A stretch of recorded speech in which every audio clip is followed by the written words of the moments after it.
It was spring, the early morning of Monday, April 7th, 2008, when Pete Soons started the car to drive his two teenage children to the bus stop so they wouldn't be late for school. Once the kids jumped into the car, Pete drove the minivan through the familiar streets of Kansas City, Kansas. Everything seemed normal, an ordinary, unremarkable day, until everything changed. A car suddenly slammed on its brakes in front of them, and two armed men jumped out. They pointed their guns at Pete and his children, demanding that they show their hands. At the same moment, several police cars pulled up nearby, and heavily armed officers rushed out. Pete and his children felt relieved that it was the police, but the officers were not there to help them. They were there to arrest them. All three were handcuffed and taken to the station. On the way, they passed their house, which was surrounded by police cars and news vans. It looked like something out of a movie, but it was real, because a crime had been committed. Pete Soons had been accused of a double murder that had taken place the previous night. Just a few hours earlier, an elderly woman had been awakened by a persistent phone call at 2:30 a.m. Caller ID showed that it was her daughter Kathleen Schroll's home phone number. In a distressed voice, Kathleen said that Pete Soons was inside her house. Somehow, he had gotten into the garage and stolen a lawnmower. After that, he threatened to kill Kathleen and her husband, Carl Schroll. Pete allegedly said that he would cover his tracks and no one would ever connect him to the crime. Half asleep, Kathleen's mother could hardly believe what she was hearing. She asked her daughter to repeat herself, and Kathleen repeated that Pete Soons was in the house threatening to kill her and Carl. The mother asked whether she had called the police, and Kathleen answered no just before the line went dead. The call lasted only 40 to 45 seconds. The woman hurried to wake her son, who lived with her, and repeated what her daughter had said. He was the one who called the police and reported that an armed man had broken into his sister's home. Officers rushed to the address and found the front door open. They entered the house. In the living room, not far from the front door, lay 45-year-old Kathleen Schroll. Nothing could be done for her. She had been killed by a single gunshot to the back of the head, an execution-style murder. Near her right leg lay a corded landline phone, and near her left was a revolver that investigators would later determine had been left behind by the killer. 4 bullets were missing from the gun. Farther inside, in the bedroom, Kathleen's 64-year-old husband, Carl Schroll, lay dead across the bed, his legs hanging off the edge. The killer had shot him twice in the torso. The blankets had been thrown to one side, suggesting that Carl had been asleep and tried to get up before he was killed. In addition, the man had a laceration on his head, indicating that the killer had also struck him. However, police found no object at the scene that could have caused the injury, leading investigators to believe that the weapon had been taken away by the killer. There was also a hole torn through one of the bed pillows, with stuffing protruding from it. The pillow was collected as evidence. Overall, aside from the 2 dead bodies, the crime scene was unusually tidy. There were no signs of forced entry or robbery. Nothing appeared to be missing, and it didn't look as though the killer had searched for anything. Kathleen's purse sat openly on the couch, unhidden and unmolested. Carl's watch and wallet were plainly visible in the bedroom, and both of the couple's cell phones were resting on a tray near the front door. It was a strange, double homicide scene, but because Kathleen had managed to name her killer to her mother just before her death, police quickly arrested him while he was driving his children to the bus stop. Officers separated Pete Soons and his teenage children into different interrogation rooms. All 3, including a 14-year-old girl, were handcuffed to chairs and questioned. Detectives wanted to know where Pete had been that night when Kathleen and Carl Schroll were murdered. Of course, the police had no legal right to interrogate minors without a parent or legal representative present. But the teenagers were so frightened that they were afraid to object, afraid to ask to call their mother, even afraid to ask to use the restroom. Pete himself told the police he was willing to answer every question because he had nothing to do with the couple's deaths. He had no motive. In fact, after Kathleen's death, he was the one left in the worst possible situation. Pete explained how he had met Kathleen and what the conflict between them had been about. The beginning of this tangled story dates back to shortly before 2004, when Kathleen Schroll found a side job at the home of Patsy Van Vleck. The women had met several years earlier, and when Patsy needed household help, Kathleen took the position.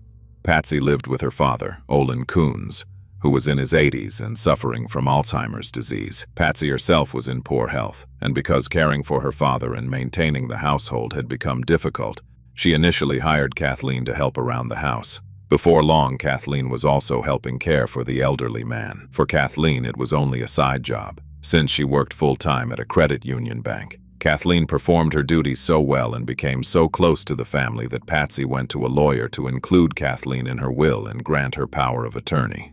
However, Patsy never signed the document the lawyer prepared. About a year after that meeting with the attorney, Olin and Patsy transferred ownership of their house to Kathleen. Around the same time, Kathleen's daughter Blair Hadley moved into the house to help care for Olin and Patsy. For a long time, everyone seemed satisfied with the arrangement, and no one questioned it. That remained true until February 2006, when Patsy was hospitalized in extremely poor condition. While she was in the hospital, her lawyer visited her and asked why she had never signed the will he had prepared so long ago. Patsy replied that Kathleen had pressured her into granting power of attorney and making her the sole heir to all her property, but that Patsy had never truly wanted that. She said she had stopped trusting Kathleen after discovering that Kathleen had cleverly deceived both her and Olin. Patsy did not explain exactly what the deception had been, and she never would, because she died in March. But Patsy was not Olin's only child. He also had a son named Olin, Pete Soons, Jr., whom everyone simply called Pete. At this point, it should be clarified that Pete was actually Olin's grandson, while Patsy was his biological mother. Apparently, she had given birth to him at a very young age, and her parents adopted the boy as their own son. By now, that boy was already over 50 years old, a happily married man and father of 5 children. This detail is not especially important to the story itself, but it explains why different sources refer to Olin Soons as either Pete's father or his grandfather. Even while Patsy was still alive, Pete and his wife Dee repeatedly tried to contact Olin, but without success. There was always some reason why Olin could not come to the phone. At first, Pete, busy with his postal service job, his children and family life, did not think much of it. But after realizing he had gone far too long without hearing from his father, he made another attempt to see him in August 2006 by showing up unannounced. Kathleen answered the door but refused to let him in, claiming that Olin did not want to see him. Pete had never argued with his father, so the response shocked him. For the first time, he became suspicious. He called the Kansas Department of Social and Rehabilitation Services, SRS. He simply wanted to make sure his father was safe, so he asked them to investigate. But social services are not emergency responders, and investigations can take time. Unwilling to wait, Pete decided to find another way to see his father. In mid-September, Olin's former co-worker and friend Bonnie arrived at the house determined to see him. Kathleen was not home, and her daughter Blair answered the door. Blair refused to let Bonnie inside, but Bonnie insisted, and Blair called her mother. Kathleen came home while Bonnie continued waiting on the porch. Bonnie explained that she wanted to take Olin to visit his brother. She assured Kathleen that she would drive him there and bring him straight back home afterward. Reluctantly, Kathleen agreed and brought Olin out. When Bonnie saw him, she was horrified. He looked more like a ghost of the man Olin Soons once was. Of course, Bonnie had never intended to take him to see his brother. Instead, she brought Olin to her own home, where her husband bathed him, and together they photographed all of his bed sores and injuries. They reported his condition to the police and took Olin to live at Pete's house, which had been their plan from the beginning. This was not an ordinary visit. It was a carefully planned rescue operation. Meanwhile, social service investigators continued their work and discovered that Kathleen had not only neglected the man's health, but had likely been stealing from him as well. She regularly cashed checks bearing Olin's signature. The problem was that Olin had not actually signed them. Kathleen had allegedly been stealing small amounts even while Patsy was alive. But after Patsy's death, she abandoned all caution and drained $30,000 from Olin's account. Apparently, even that was not enough. A month and a half after Patsy's death, the beneficiary on Olin's life insurance policy was changed online to Kathleen Schroll. At that time, Olin was an 85-year-old man suffering from Alzheimer's disease who had neither a computer nor internet access in his home. Could he realistically have made that change himself? Probably not. Social services concluded that Kathleen had been financially exploiting the elderly man and forwarded their findings to the police. After receiving the report, Pete Soons managed to reclaim his father's house for the family by evicting Kathleen and her daughter Blair. He also repossessed Olin's vehicles, which had been parked outside Kathleen's home. Kathleen hired a lawyer, expecting criminal charges. No charges were ever filed against her, but the threat of prosecution hung over her like the sword of Damocles. In January 2007, just a few months after the rescue operation carried out by Pete and Bonnie, Olin Soons died of natural causes at the age of 86. After his death, there remained a $46,000 insurance payout claimed by both Pete and Kathleen. If you thought Kathleen would keep a low profile while waiting for possible criminal charges, you would be mistaken. She decided the money was worth fighting for. On her side was the fact that she had been listed as the beneficiary of the insurance policy. But Pete had the social services report stating that Kathleen had financially exploited his father. Since the insurance company would have to pay the money, regardless of who won the dispute, it removed itself from the conflict entirely. The company simply placed the $46,000 into an account that would be released to whoever prevailed in court. As everyone knows, court battles are expensive and emotionally exhausting.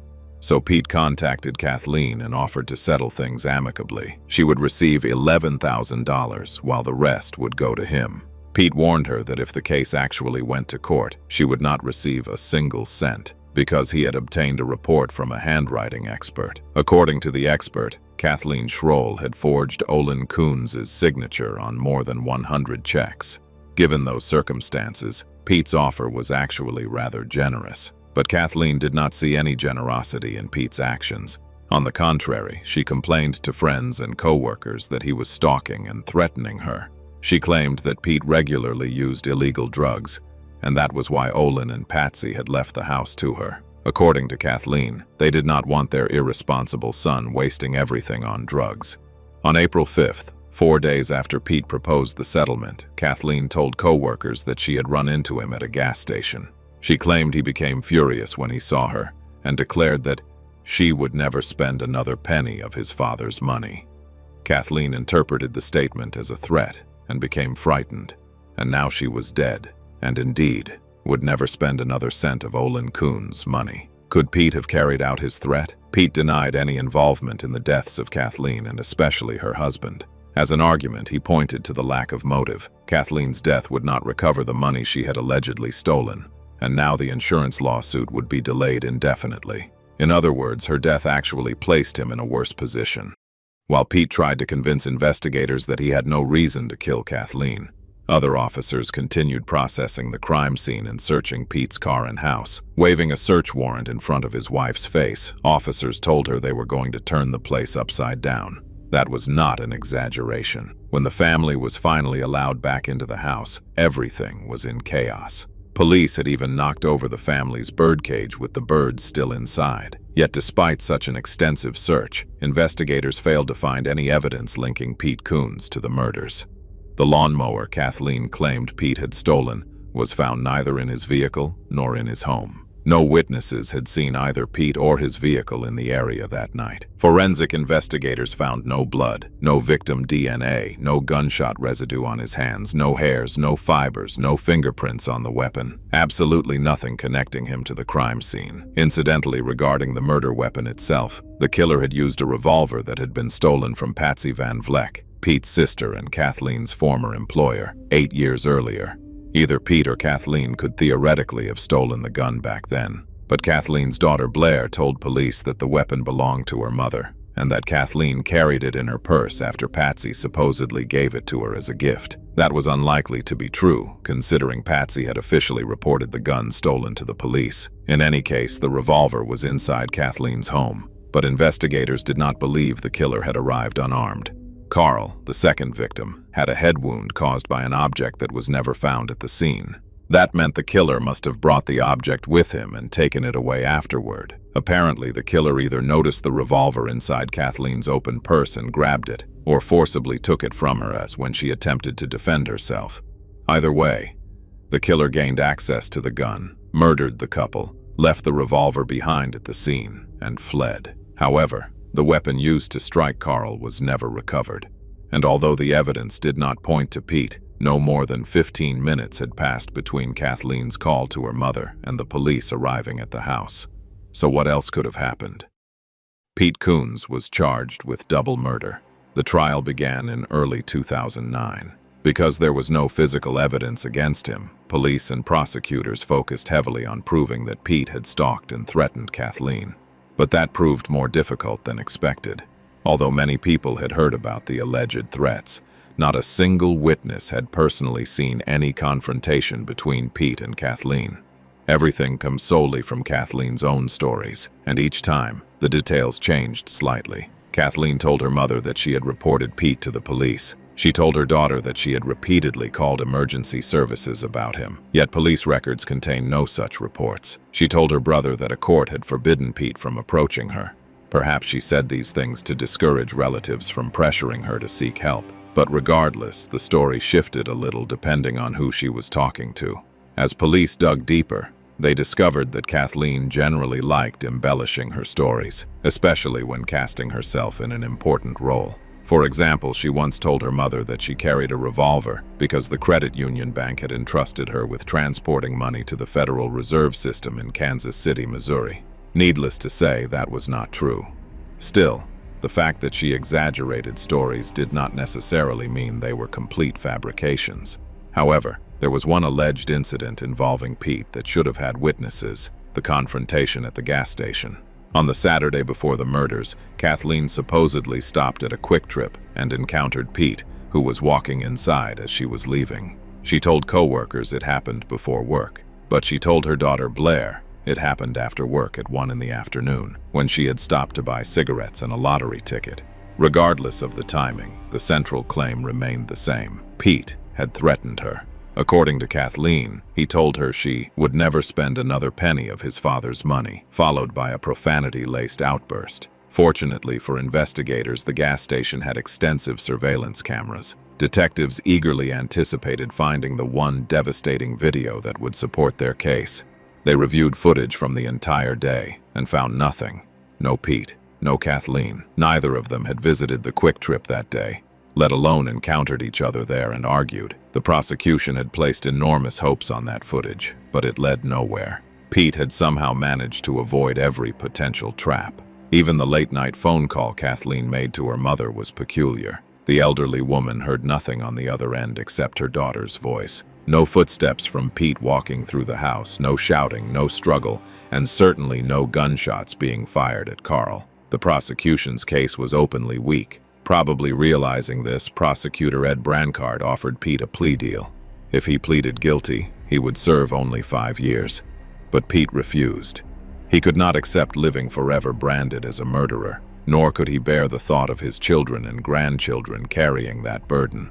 Besides, he actually had an alibi. Even though the attack happened in the middle of the night, several witnesses were prepared to testify where he had been. Pete's eldest daughter, Mariah, had invited her boyfriend Ross over that evening. Today, he is her husband.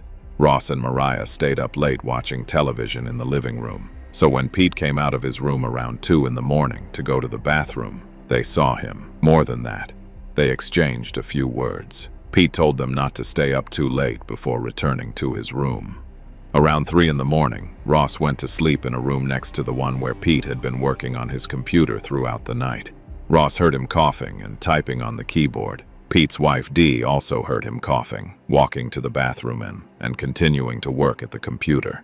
Since the attack occurred at approximately 2:30 a.m., something known with certainty because Kathleen had called her mother, it was highly unlikely Pete could have slipped out of the house, especially because his minivan had been blocked in. To leave, Pete would have needed to move Ross's car. But the keys to Ross's vehicle were in the pocket of his pants, and they were still there in the morning when Pete asked Ross for the keys so he could move the car and drive the younger children to the bus stop. The defense argued that Pete simply could not have been at the victim's house to commit the crime. The killer had to be someone else, someone with both motive and opportunity to murder the couple.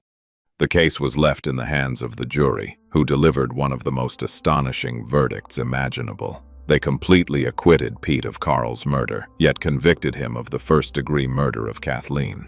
No one understood how the jurors managed to separate the two victims and treat their killings as unrelated events. Even if such a distinction was legally possible, from a logical standpoint, it sounded insane. The only possible explanation was that the jurors believed Pete had not entered the house intending to kill Carl. Therefore, Carl's death could not qualify as first-degree murder. The jurors may have wanted the option to convict Pete of second-degree murder instead, but were reportedly denied that option. So they chose to acquit him entirely on Carl's death. In any case, Pete was sentenced to 50 years to life in prison. Considering that he was already over 50 years old at the time, it was effectively a life sentence. Unexpectedly, the conviction was overturned within months after two major prosecutorial errors came to light. First, Pete's attorney had not been given important evidence that surfaced at the last minute. Police had discovered that Pete logged into his computer account at 1:07 a.m. and again at 4:51 a.m., supporting the claim that he had spent most of the night working on his computer. Prosecutor Ed Brancard argued that this was irrelevant because the murders occurred around 2:30 a.m., meaning Pete could still have slipped out of the house in between. But there was a second prosecutorial mistake, and this one was far more significant. The prosecution had called a police officer who arrived at Pete's house around 6 in the morning, after the murders but before Pete's arrest. The officer testified that he walked around the property and Pete's vehicle was not there. This helped prosecutors argue that Pete had left the house that night, but the officer was wrong. Pete's minivan absolutely was there, because Ross's car blocked the driveway, and Pete did not have access to the young man's keys. Taken together, these facts could have provided Pete with a strong alibi, so a new trial was ordered. Since a person cannot be tried twice for the same crime, Pete was retried only for Kathleen's murder. The second trial took place in December 2009 and differed little from the first, except that prosecutors now had a new witness, jailhouse informant Robert Rupert. When Pete heard the name, he barely recognized it, but Robert claimed Pete had confessed the murders to him in detail. According to Rupert, Pete trusted a complete stranger enough to describe exactly how he killed Kathleen and Carl. Rupert claimed Pete had climbed out of his house through a window in the middle of the night while his family slept, gotten into the Jeep he once used for his postal route, and driven to the victim's house. He supposedly entered the home, murdered Kathleen and Carl, and left both bodies lying together either in the laundry room or a storage room at the back of the house. Then, according to Rupert, Pete's wife helped him dispose of the Jeep by quickly selling it.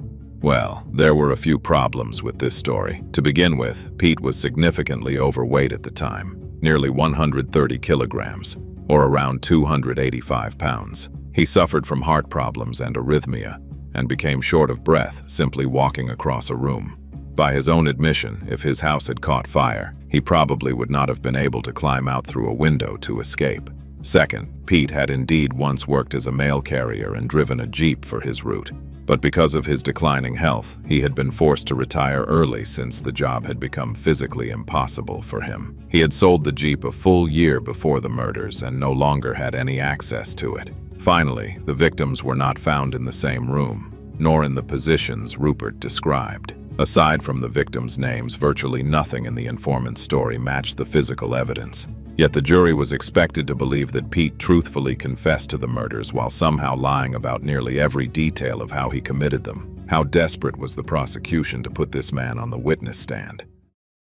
Their theory essentially became this: 51-year-old Pete Soons, an overweight man with serious health problems, climbed out a window in the middle of the night, took a Jeep he no longer had access to, entered Kathleen and Carl's house without leaving a single trace of forced entry or forensic evidence, dramatically announced his intention to kill them like the villain in some over-the-top Hollywood finale, and then allowed Kathleen to spend nearly a full minute calmly speaking to her mother on the phone.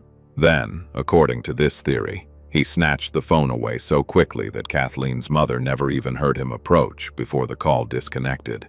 Afterward, he walked into the bedroom, struck Carl on the head with some unidentified object, and shot him twice. Then he returned to the living room, where Kathleen had apparently waited obediently for her fate, and shot her in the back of the head.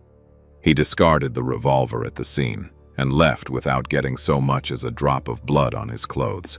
despite the fact that the shot to Kathleen's head was so violent that blood spatter reached the ceiling. Yet somehow, not a single drop landed on Pete, and there was still the mystery of the fourth bullet fired from the revolver. Informant Robert Rupert claimed Pete fired the fourth shot outside the house, but the revolver itself was found inside. So did Pete fire a random shot before entering the house to murder the couple? Or afterward? Did he decide that Kathleen's phone call to her mother was not enough, and that he also needed to alert the neighbors to call the police? Finally, there was the phone call itself. According to Kathleen, Pete Soons had entered the house and was threatening to kill her and her husband. She did not say, "He killed Carl." That means both victims were still alive during the call. So there is supposedly a man inside the house threatening to murder her and her husband. And what does Kathleen do? She picks up a phone while standing less than 2 meters from the front door and calls not the police, but her mother. Both her and Carl's cell phones were sitting on the table by the entrance. If she had enough time to pick up the landline and talk for more than 40 seconds, then she had enough time to grab a cell phone, dial 911, and run out the front door. In other words, she feared for her life, yet remained standing there making a phone call to her mother. Her actions might have made sense if she believed death was inevitable and simply wanted to say goodbye. But that is not what she did. Instead, she specifically named her alleged killer, and even took the time to tell her mother that he would find a way to cover his tracks. Throughout all of this, Pete Soons remained convinced that the phone call had never happened at all, because he could not understand its purpose or logic. He believed the jury would recognize how absurd the prosecution's version of events was, but the jurors remained stubborn. They reached the exact same verdict as before. Pete continued filing appeals and eventually succeeded in reducing his minimum sentence to 25 years. But his ultimate goal remained complete exoneration. Years passed, and the office of District Attorney Ed Brancart was eventually taken over by his successor, who created what became known as the Conviction Integrity Unit, CIU. This is a division within a prosecutor's office that reviews past convictions. In simple terms, if someone believes they or a relative were wrongfully convicted, they can request a reinvestigation of the case. Pete's supervisor in the prison laundry heard about this opportunity and began urging him to apply. By then, Pete had lost all hope and no longer wanted anything anymore, not even to live. But the woman half-jokingly, half-seriously threatened to tell his wife if he refused to do anything. So he agreed. Without much faith in the outcome, he sat down and wrote a long letter beginning with the words, "I have never killed anyone." That was the beginning of the case review, one that left the new investigators and prosecutors horrified. First of all, the new team found the fourth bullet fired from the revolver. If you remember, there had been a pillow with a hole in it lying near Carl's body on the bed. Guess where the bullet was? Inside the pillow, and the pillow had actually been collected as evidence. How could investigators examine a pillow with a bullet hole lying next to a man shot to death and somehow fail to find the bullet? The discovery completely destroyed the police theory that Pete had first struck Carl on the head with another weapon and then used Kathleen's revolver to shoot him. In reality, the wound on Carl's head had been caused by a bullet grazing him while he lay asleep in bed, as someone attempted to shoot him. The bullet went into the pillow. Carl awoke from the sound of the shot and began getting up, and the killer then fired 2 more rounds into his torso. Of course, the killer still could have been Pete, but this meant the killer had arrived unarmed. At the very least, that cast serious doubt on the theory of premeditated murder if Pete truly had been inside the Schroll house that night. And things became even stranger. The bullet in the pillow indicated that Carl had been asleep when the first shot was fired. So according to the prosecution's theory, there was supposedly a man inside the house threatening to kill the homeowners, while Carl peacefully remained asleep in bed. And it got worse. It turned out police had handled not only the pillow carelessly, but also the victims themselves. No one had tested Kathleen's hands for gunshot residue, and there was gunshot residue on them, specifically on Kathleen's left hand, close to where the revolver had fallen. The medical examiner had not known any of these details at the time, but when he was presented with the new evidence in 2020, he immediately changed his conclusions. He came to believe that Kathleen herself had killed both victims. When recalling the case, he reportedly could not hold back tears of regret, knowing he had played a role in sending an innocent man to prison for so many years. In fact, the evidence had pointed from the very beginning toward the most logical alternative: Kathleen herself. Kathleen had spent months telling people Pete was stalking and threatening her, laying the groundwork for exactly what she planned to do. According to the revised theory, Kathleen killed her husband and then called her mother. If she had dialed 911, police would have arrived too quickly. By calling her mother instead, she gave the phantom killer time to escape. Then she ended the call, dropped the phone, and shot herself in the back of the head. Difficult? Yes. Impossible? No. Most interesting of all, the first officers who arrived at the crime scene did not yet know about Kathleen's phone call to her mother, and their immediate conclusion was actually correct. Kathleen had killed her husband and then herself. But as soon as the phone call became known, the case transformed into a double homicide with one obvious suspect.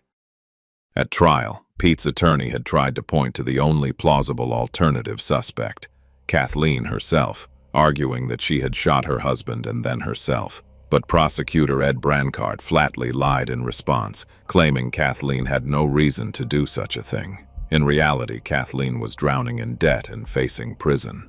Her employer, the credit union bank, was on the verge of discovering that she had been stealing money from the bank itself. It is astonishing that she was even allowed to continue working there after authorities learned she had financially exploited elderly Olin Coons. Nevertheless, she kept her job and, beginning in February 2008, started stealing from the bank. The scheme was relatively simple. When a credit union customer deposited a check issued by another bank, the credit union would immediately credit the customer's account for the amount, especially if it was a small sum, even though the credit union had not yet received the money from the issuing bank. Normally, the credit union would then contact the issuing bank and collect the funds. Kathleen's scheme worked like this. She would take a check issued by another bank and deposit the money into her own account instead of the customer's account. Then, to cover her tracks, she would steal and destroy the physical check itself. As a result, the check never made its way back to the issuing bank. The customer would eventually notice the missing money and call the issuing bank, which would respond that the check had never been cashed, and simply issue another one. The customer got paid and had no reason to complain. The issuing bank lost nothing. The only loser was the credit union. Of course, this type of fraud was not new, and banks routinely conduct audits to make sure all numbers match. Kathleen made additional attempts to conceal the discrepancies, but eventually, the fraud began unraveling. Her supervisor needed to prepare a quarterly report and wanted to investigate why the numbers did not balance. He did not suspect Kathleen personally. He simply informed her that on April 7th, they would sit down together and review the paperwork. As we know, Kathleen never made it to that meeting because she died only hours earlier. After her death, investigators discovered she had stolen around $11,000. And this was not the only fraudulent scheme she used whenever she needed money, and she desperately needed money. Her minimum monthly debt payments exceeded her income by hundreds of dollars. So Kathleen had been stealing from both elderly Olin Coons and the bank. With Olin's money, she might at least have tried to argue the funds were gifts. But banks do not gift money away. Kathleen faced bankruptcy, prison, and the possibility that her aging husband would become homeless. So yes, Kathleen absolutely had motives to do what she did to herself and her husband. But a victim portrayed as a manipulative thief exploiting an elderly man would have generated far less sympathy from the jury. So prosecutor Ed Brancard lied again, claiming investigators had found no evidence against Kathleen in the forged check case involving Olin Coons. In reality, the investigative materials had already been delivered to the prosecutor's office before Kathleen's death, and charges were expected within days. And then came the final twist. Jailhouse informant Robert Rupert, the man who claimed Pete confessed the murders to him, eventually admitted he had lied at trial. What a surprise. Rupert confessed that he desperately wanted to strike a deal with prosecutors in hopes they would help him with his own situation. At one point, he even tried to recant his testimony, but according to Rupert, the prosecutor threatened him with additional prison time if he refused to participate in what Rupert later described as a sham. In light of the new evidence, a judge overturned Pete Coons's conviction in November 2020. The judge apologized to Pete personally and sharply criticized prosecutor Ed Brancard, accusing him of pursuing a conviction at any cost. Pete walked free from a murder conviction involving a crime that ultimately was not even considered a murder. Pete Soons returned home to his wife, children, and grandchildren, all of whom had waited for him. They had always known he was home on that terrible night and had never doubted his innocence for a single moment. Pete could hardly believe he was free again. He had already lost hope that he would ever again enjoy the ordinary things in life that people usually take for granted. Pete and his family cherished their reunion, though they did not have much time left together. In February 2021, he was hospitalized with stage 4 lung cancer. Doctors stunned the family by telling them he had only days left to live. Just 108 days after his release, only 3.5 months of freedom. Pete died on February 21st, 2021. He was 64 years old. He reunited with his loved ones only to leave them forever far too soon. In June 2021, his family received $825,000 in compensation for his wrongful conviction, money that could never truly compensate for the years Pete and his family had lost. But who was the greater villain in this story? Kathleen Schroll or prosecutor Ed Brancard? Kathleen was selfish, calculating, greedy, dishonest, vindictive, and deeply arrogant. She believed she was entitled to money that was never hers, and she resented Pete simply for trying to protect what she wanted to steal. She saw her debts mounting, saw prison approaching, and knew she could no longer change her own fate. But she could still ruin Pete's life. Of course, she probably assumed police would never find evidence against him, and that someone would confirm his alibi. At worst, he would become the target of a humiliating investigation that ultimately went nowhere.